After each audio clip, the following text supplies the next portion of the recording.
Okay, so this wee video is just me testing the theory. I just want to see what the max RPM is in this motor. Now it's not going to be under load. I don't advise anybody to do this obviously because the motor is spinning freely. I'm only going to let it hit max RPM for a second or two and then I'm going to come back off it straight away. This will also utilize the perfect pass. I have it set to around 7 or 8 seconds here at the minute. I will show you the pod where it's set to in a second. And then we'll show data log at the end of it, but I'm just wanting to find where the max RPM is of this motor on 8S. Batteries are on storage mode, but it'll still not really affect the max RPM because it's not under load.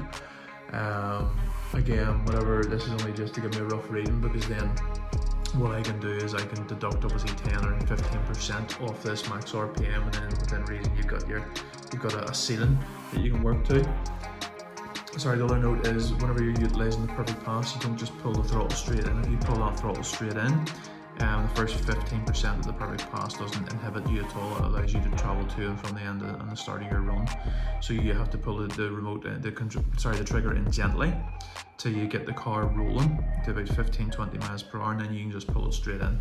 It's up to you what you want to do, but it just utilises the more linear line. So generally what you're going to see me doing is I will obviously get the car rolling, so it's rolling, and then I just pull it all the way in like that. So obviously you'll hear the RPM build in the motor, and then you'll hear it hit its max RPM after about 7 seconds. We'll turn it on.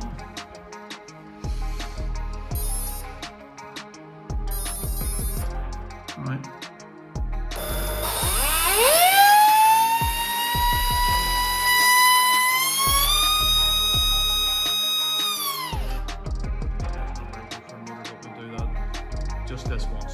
Just this once, and we'll see what that brings us on the data logs. Sorry, again, I just want to show you the pod where I have it set to.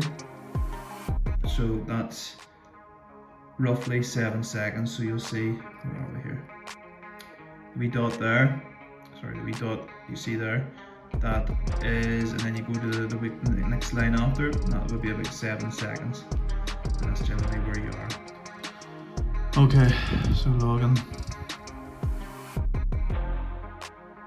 Download data log.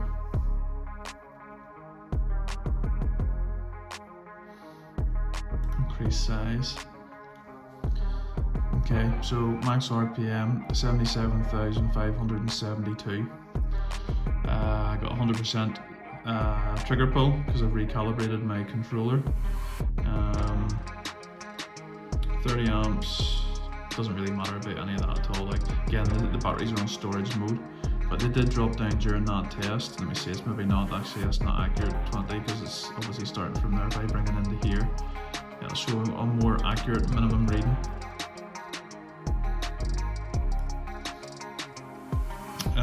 There you go. So the minimum was 30.1 during that test. So you can see here, so we're running, what are we doing here? So it's going up in 2s here, increments of 2s.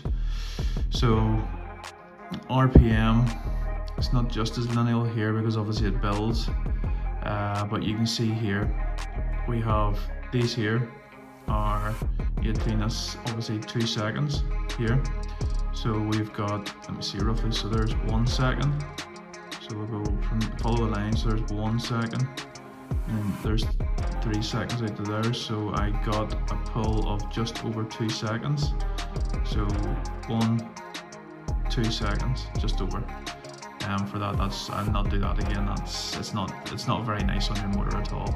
So it's not. But I just wanted to get my max RPM for that motor under that load, not load, sorry, under the RPM test. The perfect pass there, currently I think it's about 7 or 8 seconds, so let's just count this. So we're obviously here, we're halfway, so we'll go from here. So 1, 2, 3, 4, 5, 6, 7, 8, that's set 8 seconds, so it is. Because this bit here is me obviously just dragging the throttle, and then you see at this point here where it goes totally flat, that's where the perfect pass kicks in, so it's set to 8 seconds. It's probably set too long for the road that I'm on. So I'll maybe reduce that down to 7 seconds. So we'll, but that's what I wanted. That's what I wanted to see, the max RPM.